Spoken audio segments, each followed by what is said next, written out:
All right. Okay. We are live. We're live. We are back with Roger Gold. This is maybe the Superstar quietest start to the podcast we've Let's just start, we got to clap. rile it up. Well, Rile it up. Do something. Yeah. Roger No. and I have been over here doing calisthenics and stuff to get ready, and you're just eating food. I'm just having a snack, Anyway, Okay. but yeah, cooling off. we're with Roger again.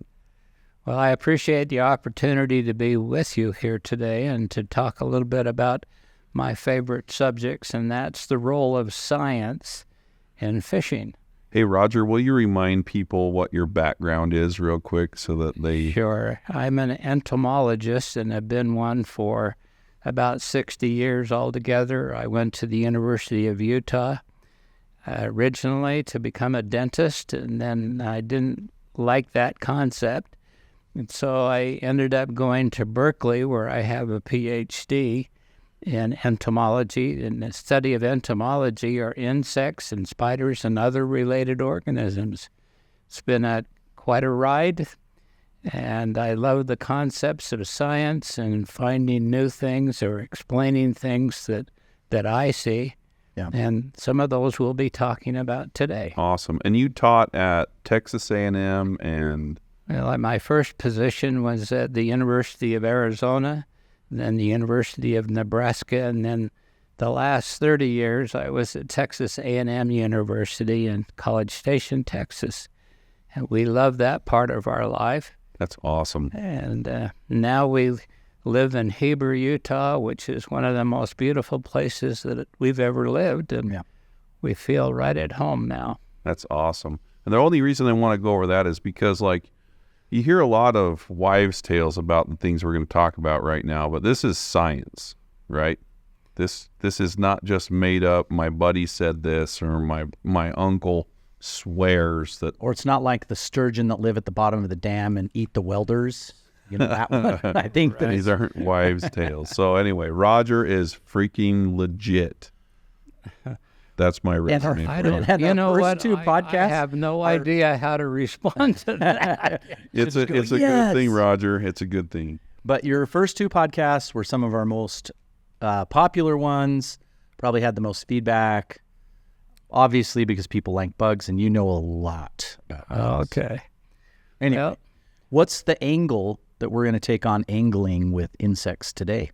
we're going to talk about the concept of science and how we use bugs in science, and basically how we can become better fisher people. Okay, I like and, that. and how we can enjoy things that are even upon the fishing situation. I want to start by talking just a little bit about what science is. Notes. This is awesome. Science is kind of an organized method of discovering truth. We live in a society now that truth seems to be lost in a lot of the things that we hear in media. And truth is actually something that is very unique in the sense that if you do things correctly, then you won't have the bias in the things that are said. So I have spent the last 50 years conducting experiments with all kinds of different insects, including, most recently, the aquatic insects that are in the rivers here locally. Now, in terms of sponsoring, I need to say that I appreciate the opportunity to be here with my friends from Fly Fish Foods. I also would thank the members of the High Country Fly Fishers Club and for their efforts to support our work. And also, again, basically, my students that were part of the CAPS program at Heber High School. CAPS is where you take some young people and you teach them science, something they may have missed until this point in their life, and to prepare them for being able to do the research when they get to the university level.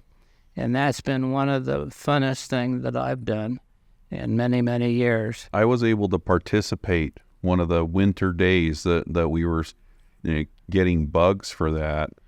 and it was an amazing experience. Those kids worked so hard, and we were all freezing cold. They were. I was nice and toasty because I wasn't dumb enough to get in the water that long. But anyway, they loved it, and they worked hard. I mean, it was amazing to watch the process. Yes, and 4 of those students were accepted to Utah State University and are going into the biological sciences. And I couldn't be any more happy than Nice. That's awesome. Okay. Well, in talking about science, I would like to start with the concept that it all happens because of what is known as the hypothesis. A hypothesis is an opportunity to discover the truth and to explain the things that we see in nature. And then after a hypothesis, then we conduct experiments, observations, and these are replicated, meaning you don't see something happen just once. You need to see it many times, and that's called replication. When we're doing science, we're actually collecting data. That data can be expressed like in the number of insects per square foot. And I have a sampler here, if I can get it up. This is 1 square foot right there. And this goes in the bottom of the river. And then you have a catch net back here. For those of you listening on the radio, we have this contraption that looks like it's designed to catch like babies and stuff. It's really just a seine. I had never seen one before we went and did it, but it is very effective at its job. Well, and the other thing is you can replicate this 1 square foot and then go back through time and then compare what it's like in the winter versus the spring and in the summer. And you can collect all of the insects from that 1 square foot. And then you can begin to get some ideas of the seasonality as insects are collected and counted and so forth. And it's a lot of work, and a lot of people helped with it. In that regard, I would like to mention Dr. C. David Whiteman. He was of the Department of Atmospheric Science at the University of Utah. And David is both a friend and a colleague. And he took a look at the temperatures, the wind, the speed of the wind, and basically distribution of the macroinvertebrates along with me and the students that were the student workers. And so we conducted really science in a river that's a blue ribbon river in terms of for trout species. And it was an honor to do that. I enjoyed all of the time I spent with these people that I have mentioned. Now, when we are doing science, we oftentimes will conduct experiments or observations, meaning that we are paying attention to little details like where we are sampling with the Serber sampler that I put up here.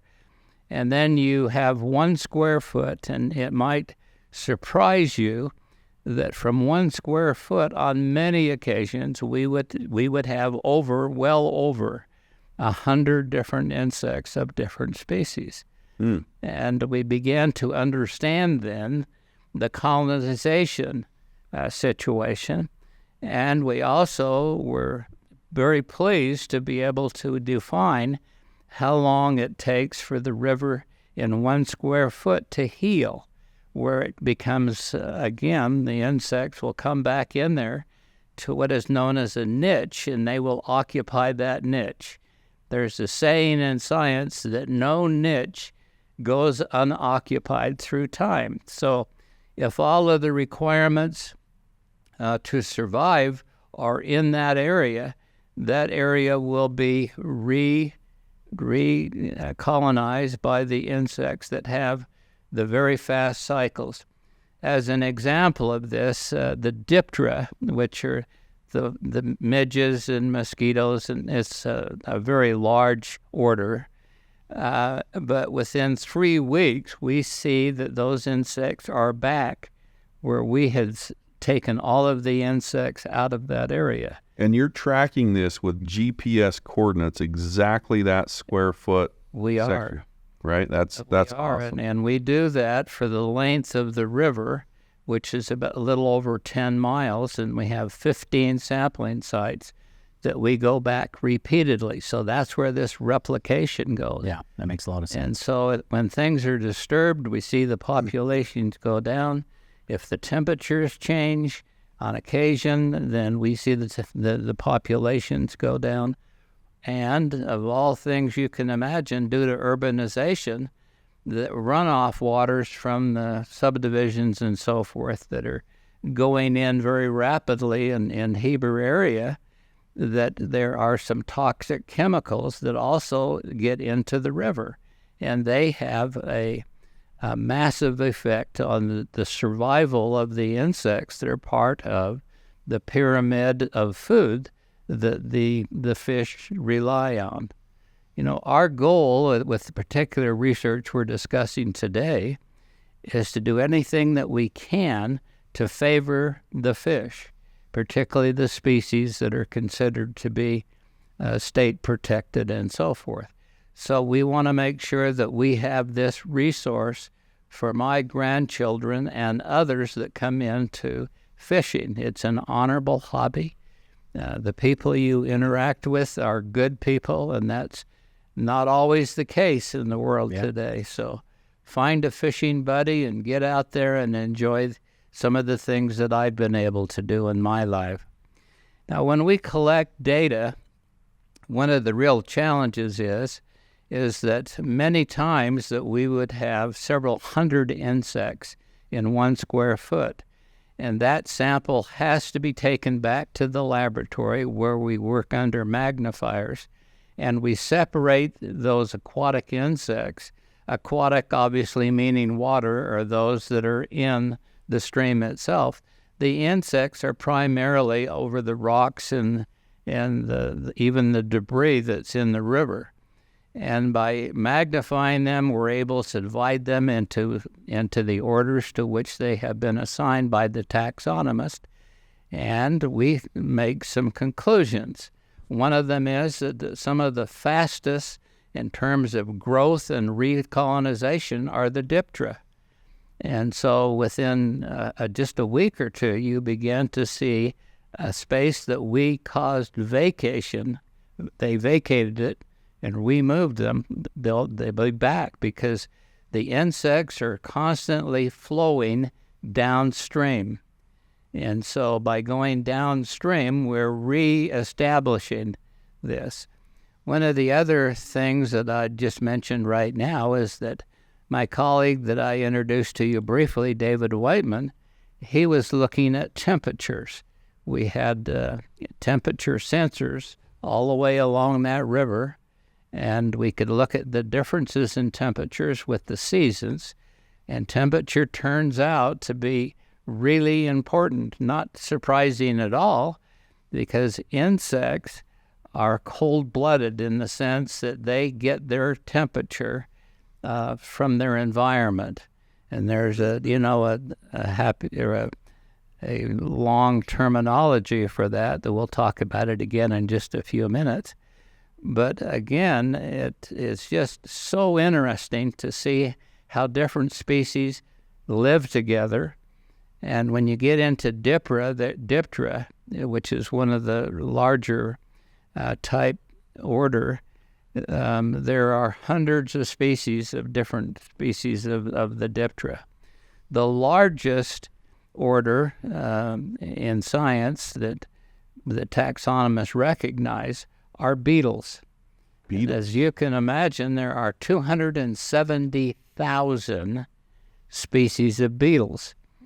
And as luck would have it, and it's lucky to me because they're one of the rarest of the beetles is in the Middle Provo, and it's called a riffle beetle. A riffle beetle? A little tiny riffle beetle. It's only about a 1/4 inch in size, but its complete life cycle is done in the water.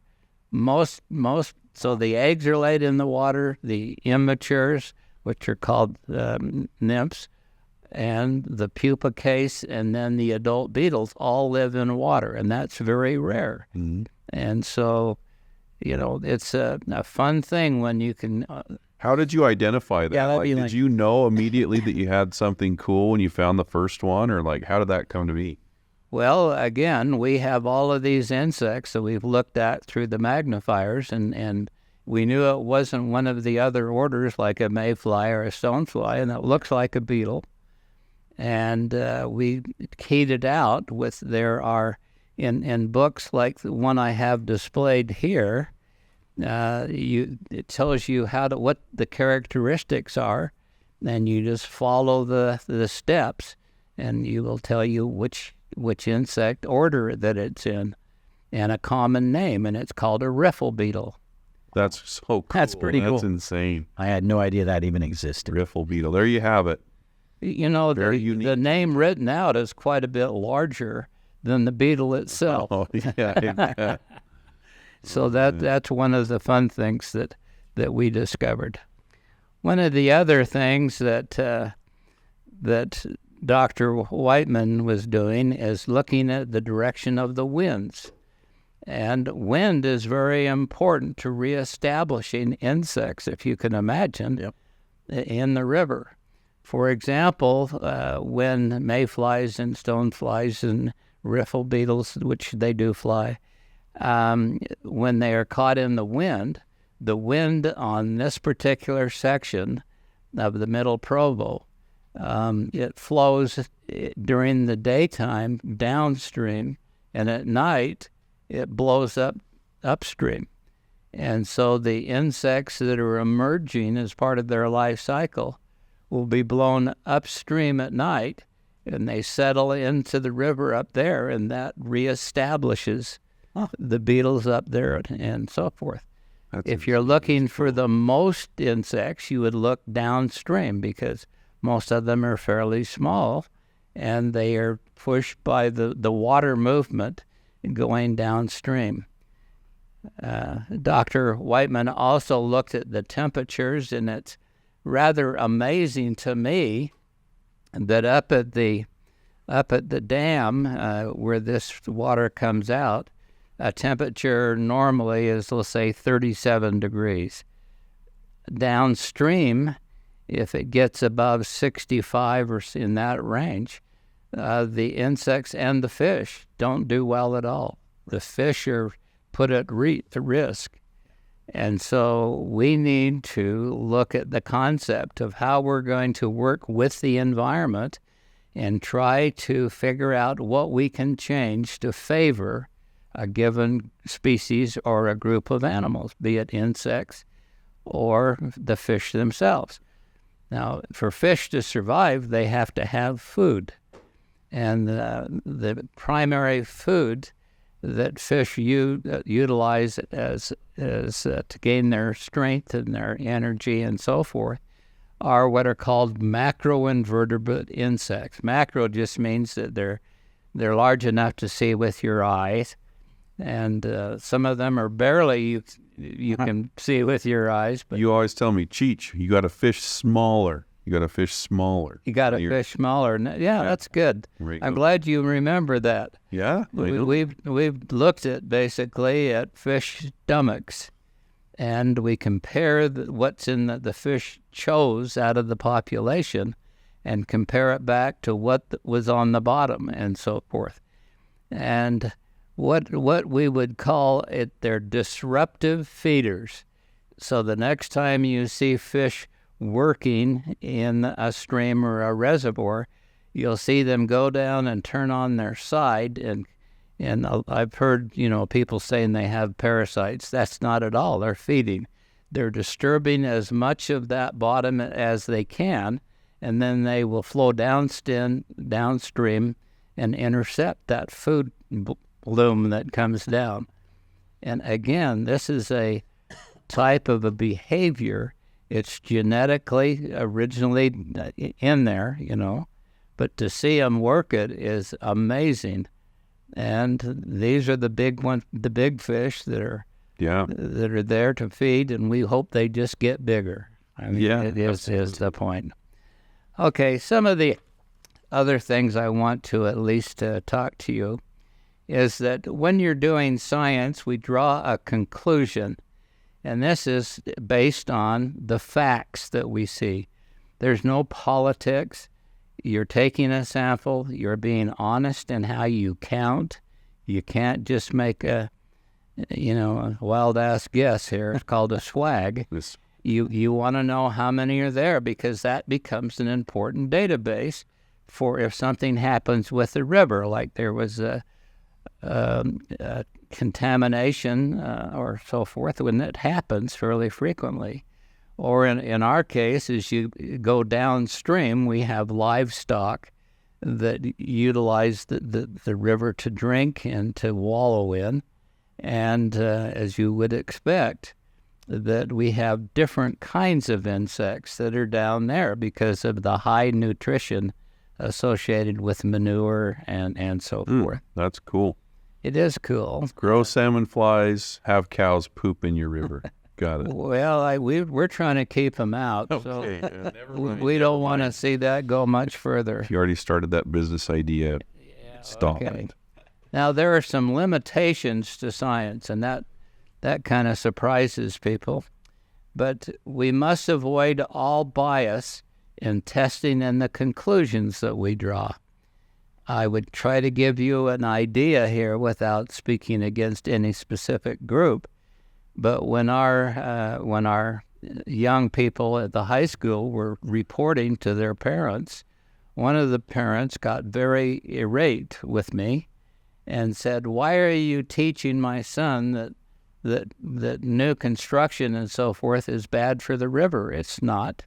Oh. And I said, "Well, your son has counted the insects from 15 different places for different times of the year, and he finds out that if there are areas of runoff from new construction, then in fact the insect count goes down. And so, yeah, there's a cost to everything we do associated with a river.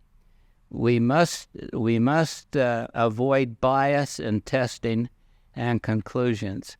What that means is you can't start out with a concept that you're going to prove somebody wrong, okay? Yeah. You have to be open-minded, get the data, treat it as it needs to be treated, write it down. If you have to recount, and we had to do that a lot, then we know that the data is correct, that the answers of the collections and so forth are correct. And then once we have that data, we can come up with what's called a theory. And a theory and science are subject to changes. Now that bothers people on occasion about a theory that you have about something may have to be changed. Well, if there's a change in the environment or the change of the use of the river, then the new data would say that something changed. Yeah. And then part of science is to look at the history of the river. For example, the Middle Provo was straightened out at one point. It used to. We lived through that whole thing. Everyone was so mad because, there were great fish in there. You could go and streamer fish it. It was just like this big trough. It was awesome. And then when they put all the bends in, everybody complained that all the fish were small again and everything. But now it's like it's an amazing fishery. It is an amazing fishery. Yeah.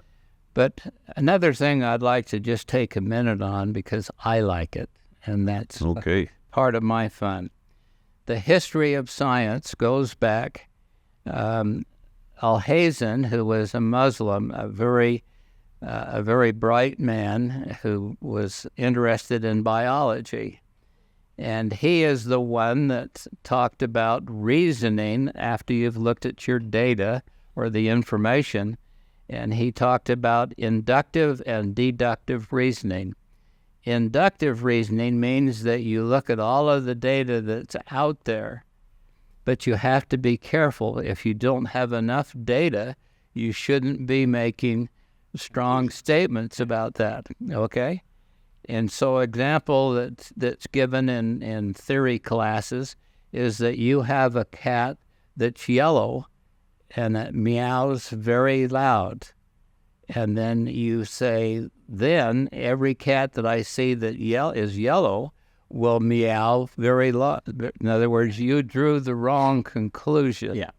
The meowing was another factor that came into the science. So you have to kind of be careful when you induce just a few pieces of data that you don't draw the wrong conclusion. Deductive reasoning really is what we like to see. You get as much data as you can. You look at the data carefully, even do statistics like averages and so forth, and then deduce the outcome of that, which would say that the yellow cats, there are others like them. Okay, that's a different concept. Now, the next person that gave a lot of input to is Galileo. And you can imagine he lived in 1564 to 1642. And he is the one that introduced the concept of conducting experiments and then making observations. And, of course, he's the one that looked at the planets and the movement of the moon and so forth. These were very intelligent people that didn't have the tools that we have in terms of telescopes and so forth. And so Galileo, we give him a lot of credit. Another one that most people have never heard about was a man by the name of Kepler. And he lived from 1571 to 1630. And he came up with the concept of a hypothesis. A hypothesis means that he would draw conclusions after doing his counts or doing experiments and so forth. But the concept of putting together a hypothesis that you can share with the rest of your scientists or with the world, which we do today. Now, these are just three of the major contributors to the onset of science. Some of the ancient steps were that people like Kepler and others, they would observe what was happening, and then they would try to explain what they saw and what would have been the causes.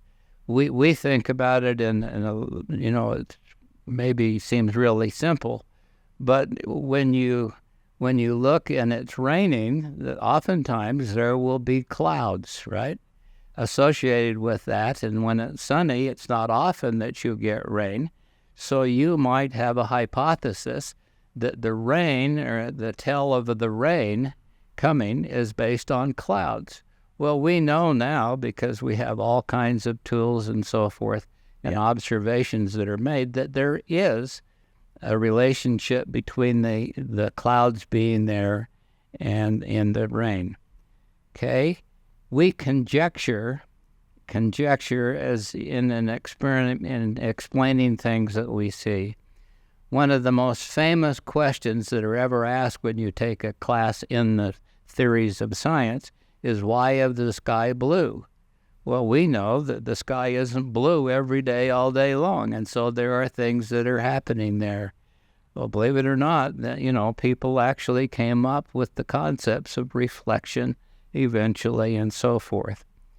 Now, we take the modern steps today. These are from the older, really fun people to learn about. For example, Al-Hazen, the Muslim guy, was eventually killed because everybody thought he was crazy because he was making deductive reasoning on things that he would observe. There was no tolerance for being smart. Okay. Well, today, what we teach our young people in classes is that you need to state the question. What is the question? Why is the sky blue? Why are there fewer insects in this part of the river than there is downstream? Then we form a hypothesis about that. A hypothesis is kind of a concept of a possible reason. And so hypothesis can be accepted or rejected based on the data set. Let me give you an example of it that we use all of the time now. There are publications that rank the insects the aquatic insects that are in any body of water, rivers, lakes, streams, and so forth, that if there are a lot of insects, that environment is going to be favorable to fish because that's the fish primary source of food. And so the hypothesis is that there is a relationship to the abundance of insects and how well the fish are doing in terms of size and also in terms of health. Okay? Another thing that happens in science today that we teach the young people to observe what you're doing when you're out in nature. And you'll find things that'll absolutely just bend your mind, of what goes on. I look at butterflies, and, to think that this organism, a butterfly, it's very slow, and in fact, the name for butterfly was flutterby. Flutterby, yeah. And it has a very unique type of the way that the life cycle in them, they have a complete metamorphosis, and as we all know, they have a larva which eats a lot of the plants we have in our yards and so forth, so they can be destructive. At the same time, they're beautiful. In fact, the first insect from the New World, meaning America, that was given a scientific name was the swallowtail butterfly. Oh, really? Which is one of the most beautiful of the butterflies because they're very unique in colorations and so forth. And there are many species of them. Now, you could play, games and find ways of teaching these concepts. But basically, you can deduce and to make a prediction of what is the life cycle of a particular insect. When you go out in nature, well, then you see this ugly larva, and you think, how in the world can this larva that has spines all over it end up being a swallowtail butterfly? Are they the big fuzzy ones that look like they should be friendly, but you don't want to touch them? Well, there are a lot of moths and butterflies you don't touch the larvae on because they have what are called urticating hairs that break off in your skin and give you a rash. Yeah, I learned the hard way a few times when I was young. You actually learned this? Well, it was a hypothesis it was formulated. Wait, what did I do? It was I was collecting data because there were experiments and there were replications of me trying to scratch my skin off. So the hypothesis is they're itchy as hell. Well, I don't know what it's like in hell, but I hope that there are insects there as well. I know some Broncos fans. They've been talking about it, yeah. Well, in a modern world like we live in today, where we have a lot of instrumentation and so forth, we in science state a question: why did this happen? What are the causes of this to happen? We run experiments. Then there are times where we may slow the water down and see how the insects are developing and so forth, or the season or the temperature. Now, I can tell you at the base of the dam that results in the Middle Provo that there are temperatures as low as 37 degrees. Oh, wow. Because the cold water settles behind the dam and it comes out. Well, now, insects and fish are cold-blooded. They get their heat and their ability to survive in terms of the temperature. It's very, very low.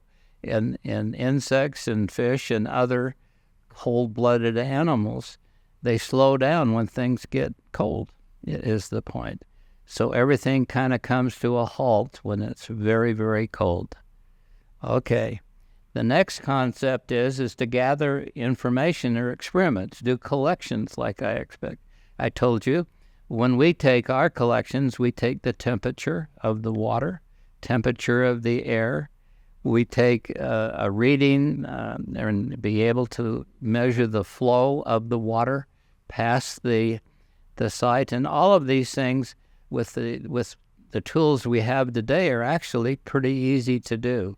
then you begin to work with experiments by changing things just a little bit and look for the differences. And so that data then has to be analyzed, and this is where the thing called statistics. That was the class you didn't make it through. No, I never took a statistics class. I went to the easy online version of college. Oh, okay. Well, good to you. Well, anyway, when we've looked at the data, we draw a conclusion, like a conclusion would be that the temperature of the water would have an impact, either plus or minus, on fish and the insects because they're cold-blooded. And if it gets too hot, if it gets up into the 60s, the fish will die, is the point. They should not be handled. You should use lighter leaders when the temperature of the water's up so that you can break them off rather than, hauling them around and so forth. The state of Utah, I see now, is closing some of the waters when the temperatures get above the 65. And that's great, but as fishermen, we have a responsibility for these resources. So either use heavier line so you can get them in and out of your possession quicker, but just be aware that temperature is a critical part of the speed at which they develop. Now, there are all kinds of hypotheses and theories that we could talk about, but let's talk about a hypothesis. That's just a guess, okay? It's just a possible explanation. The next layer up from that is more specific is a theory. Now, a lot of people, like the theory of evolution, would just be one of hundreds of theory. Gravity is started off as a theory. There are lots of arguments still about what causes, the gravitational forces and so forth. Now, the highest level you can be is a law in science. And these are a body of observation and evidences to which there have been no exceptions. So if you're living on planet Earth, gravity is going to be there, is the point, and it's going to be obvious. I've tested this system, and I can tell you that when I fall down, it's quite a thing to watch because I have broken so many bones in my bodies from stupidity. I'm the guy that says, hand me that Pepsi. I think I can do that. Okay. I've tested this too. Like there's the law that if there are nachos, I will eat some. They have no exceptions. Okay. Science. I'm good. I'm good. Nachos are a good food. They should be in the diet. Yep. The government. Yep. All right. When we understand what a favorable environment is, then we begin understanding how we can make it better for the fish or the insects that we're interested in. And there are a lot of things that we can do that make a difference. And so when we look at reconstruction of rivers and so forth, it can be done by engineers or it can be done by scientists. And if you're trying to... That's a slam on Curtis. That's awesome. Such a burn. No, engineers are great once you teach them the biology of things. Well, yeah, they have to learn, though. I designed inanimate objects that flew in the sky. Well, that's good. Right. There are times that one of my sons I thought was inanimate. That's fine. He turned out okay. All right. Now, a couple of other concepts. The concept of harborage.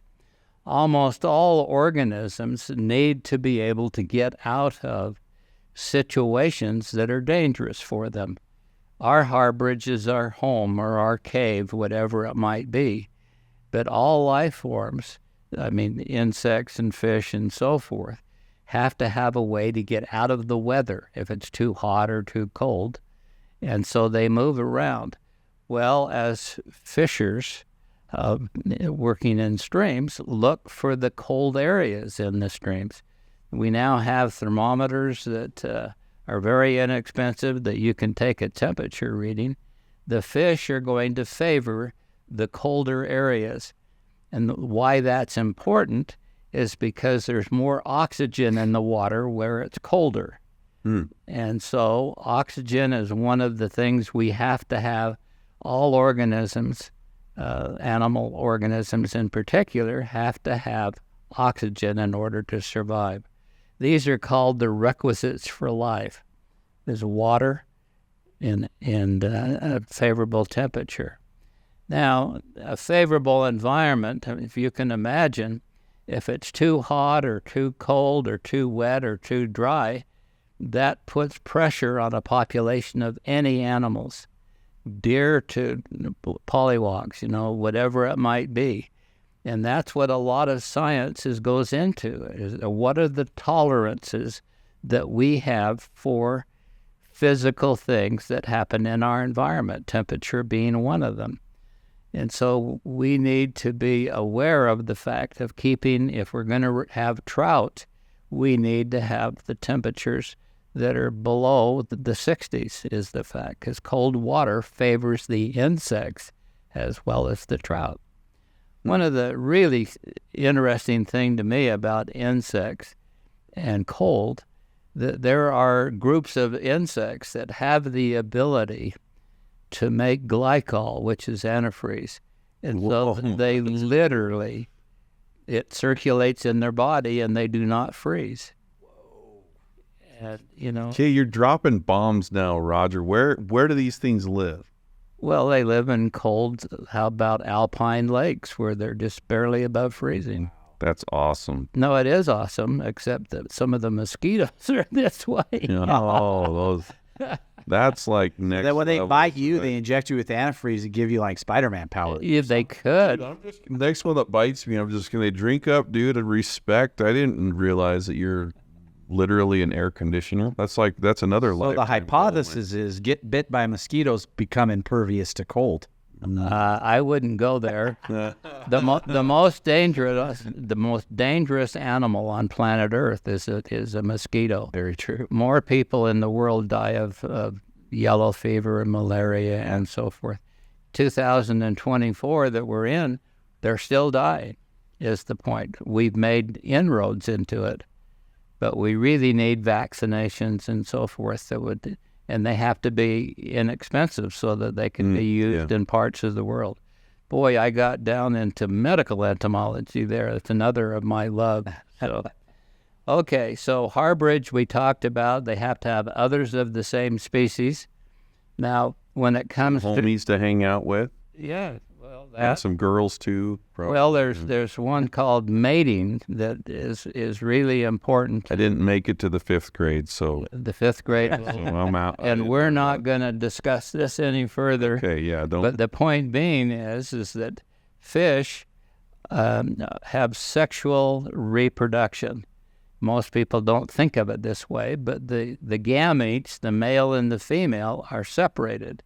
In the male is the sperm, and the female has the eggs. And then they have a reproductive cycle and a mechanism. They are fertilized where the sperm flow downstream, and when they come in contact with the eggs, the sperm will fuse with the egg, and then it becomes fertilized with the attributes of both the female and the male, and so forth. Okay. But we have, the reason I even brought this up is that we have several hybrids of trout in Utah. And some of them are better adapted to hotter water than others are. And so if you're talking or on boards and you want to talk about what fish we want to put in a particular area, there's a lot of data on different subspecies of trout, for example, and where they would do well. So we need data, and that's what the Game and Parks and other organizations What do. you're saying is that they're not just making stuff up like a lot of people think. Well, that's true. We hope that they're actually doing the science, doing experiments, and you can visualize that you could have bathtubs or tubs of some kind with different temperatures and see how well they do. We do it a little bit differently because I'm an entomologist. I'm interested in which insects that they'll choose given a choice on this situation. And That's a lifelong quest of every fly fisher right there. That's it. No, it is. And that's one of the other things I'll just mention is that fly fishing is a passion with me. It goes well beyond a habit. It's something I think about, and that I try to find, ways of improving my ability to catch fish on an artificial fly. I consider an artificial fly to be an art form. And there's two approaches you can take with flies. One is to type of emulate what you see in the river, and you can take a sample as long as you don't get too disruptive. Some states in the United States, New Mexico is one, you're not allowed to disturb the bottom or the floor of the stream. If they see you ruffling your feet around, you'll get a ticket, and I'm glad to hear it. That it's going on. Okay, so we were talking about some of the things that science can give us. We can give a stronger, better reproducing fish, and we're all thankful for the things that happens. One of the other things that we really became aware of on the Middle Provo is the fact that if there are leaks of chemicals or runoff from a pasture, or just mistakes that are made with weed control and so forth, or runoff of basically off of a subdivision where you're getting the lawn pesticides and so forth, it can have a disruptive effect in killing the insects. You kill the insects, the fish don't do as well. That's their choice of food, and they have to have that food to survive. So water purity is one of the things that we need to be really aware of. Now, I don't think that we're going to find much pure water that doesn't have something in it, because normal chemicals in the environment are soluble in many cases. But when pesticides and these very man or people-made type of chemicals, they were not designed to get into a trout stream. And so we need to make sure that the town fathers and that are making decisions on this, that we don't let them continue to build close to the stream when in fact there's no way to stop the runoff from getting into the stream itself. Now, yes, I'm prejudiced on this. To me, I look at survival as the major issue. Survival means that you have all of these requisites we've talked about, and they have to be in such an amount that we can survive. Well, if part of our food chain is being taken out, we can be concerned about the trout, but that's also an indicator of things that can be happening to our bodies. Remember, we live on the top of the pyramid, and we are very sensitive to some of these chemicals that have been introduced into the environment. And so that's one of the things we try to teach people. A decision needs to be based on data and common sense. Yeah. Okay. Which for me, it almost seems like things like this would be the proverbial canary in a coal mine.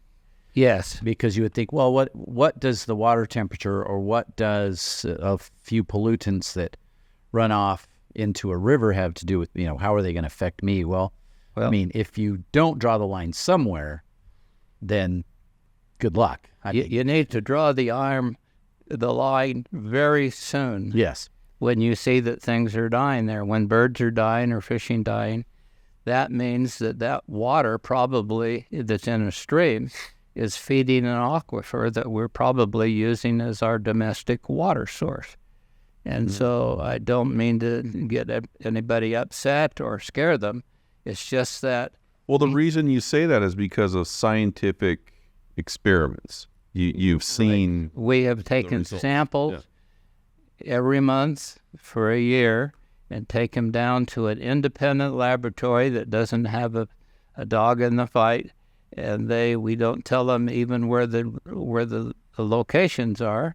We know where sample 13 comes from. In fact, we're still looking for it. That's the reason I bring it up. But there are people that get very concerned when they know that we're sampling for insects and the pesticides. Those are related.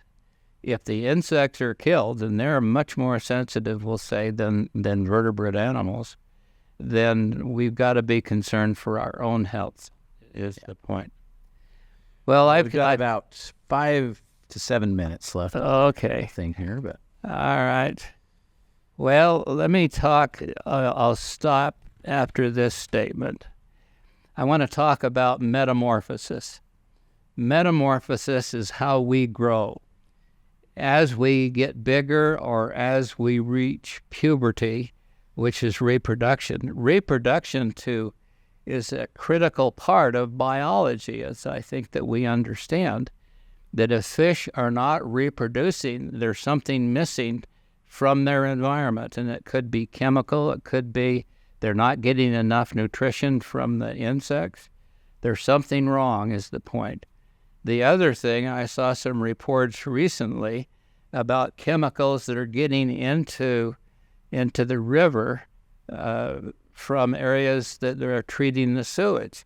One of them that really kind of got my attention was there's caffeine in the river.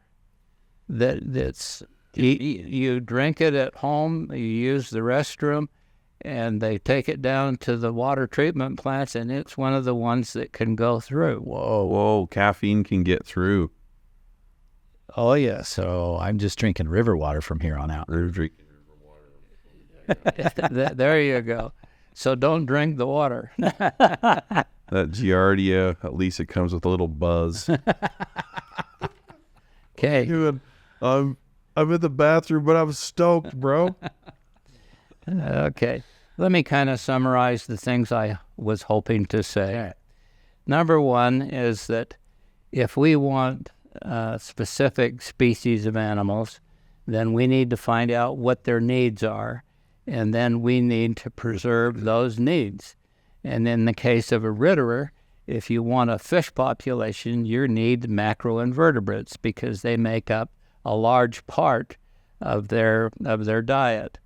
And as I said, we can measure them, and we know that when the populations drop, the fish don't do as well, is the point. The next thing is that anything we can do to keep the temperatures in the rivers below the 60s, that we're going to be better. That means we can speed them up, we can cause more agitation, which adds more oxygen to it, and it can help to lower the temperature. Food resources are what it's all about, both for our survival and the animals and even the plants we have around us. And when we're making decisions, or those around us are making decisions, if we become a bit aware of them,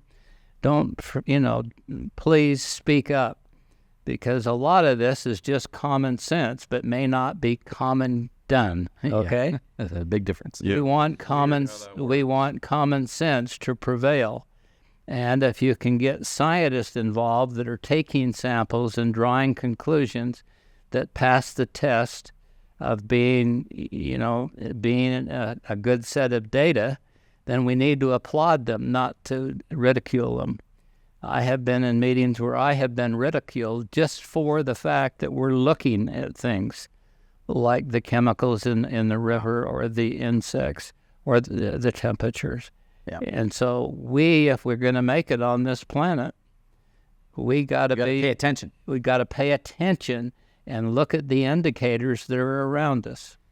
We as anglers got to give you a huge pat on the back, though, Roger, for this work that you're doing on the Middle Provo. I mean, it's one of the shining gems of the whole state, and I don't know if the state of Utah realizes how lucky they are to have you putting so much time and effort into this.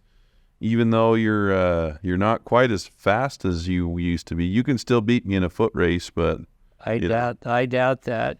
Although I have a new valve in my heart, yeah, and that was an absolute miracle.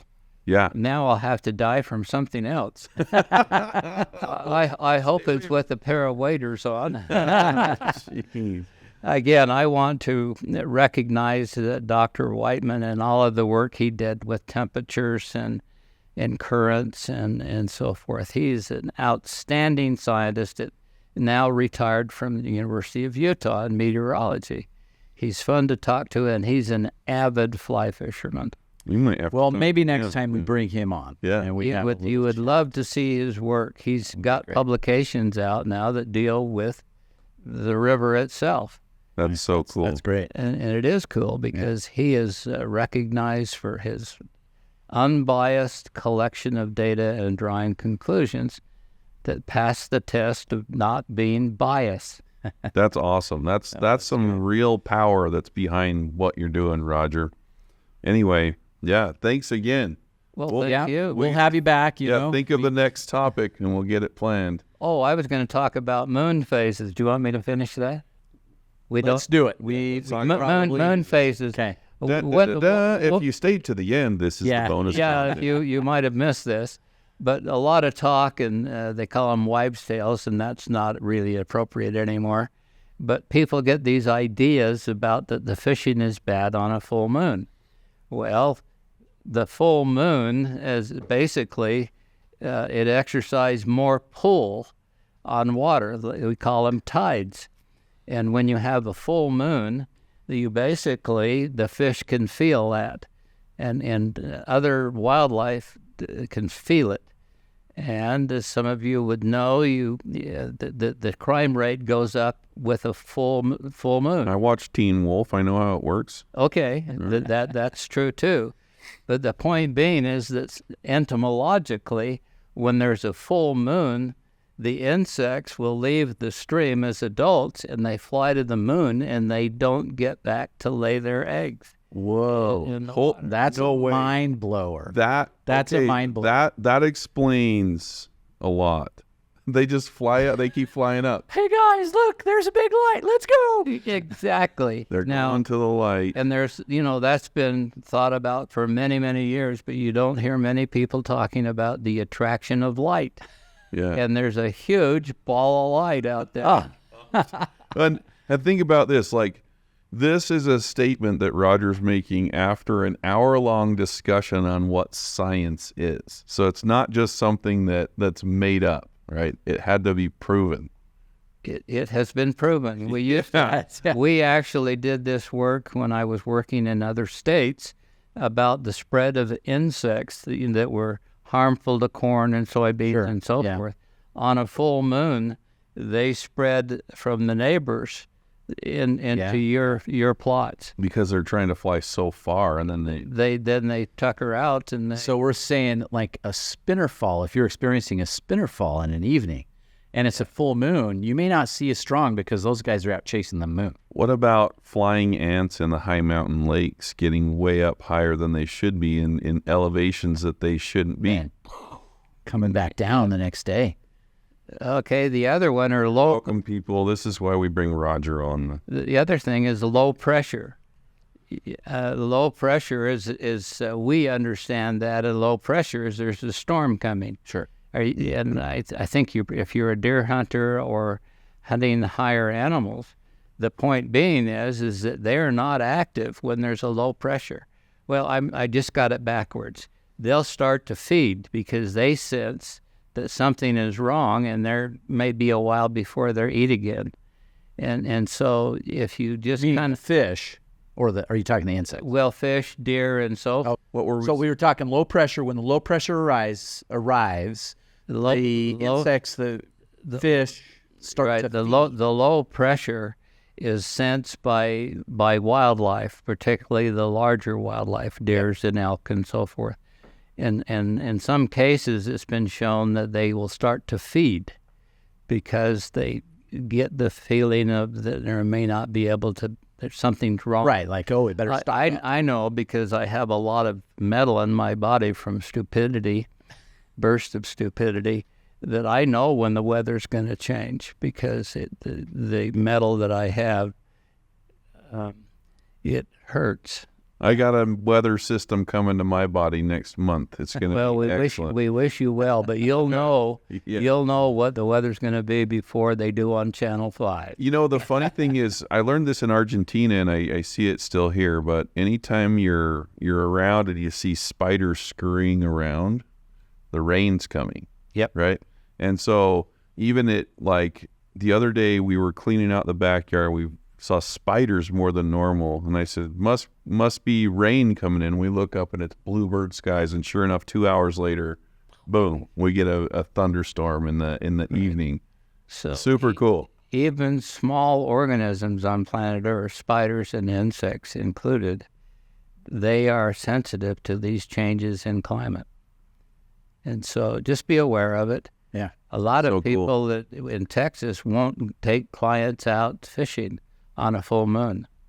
But they got it backwards. They said that the fish fed all night and therefore weren't feeding the next day. Actually, it's the gravitational pull of the moon. Anyway, just things to think about. Yeah. Man, Roger, Okay. this was awesome. You dropped some bombs right at the end. But it's so cool. It's like taking like an advanced, very fast college course. This is the cheapest college course for the Super most cool. value that you'll ever get. And if I have questions, I can just text you. Yes, you can. Yeah. Anybody can. Okay, his I number is. appreciate the opportunity to be here with you. Well, we'll have you again. Very, very good to have you. Top notch, Roger. You didn't even get me in a headlock before we started this time. And we're out. Okay.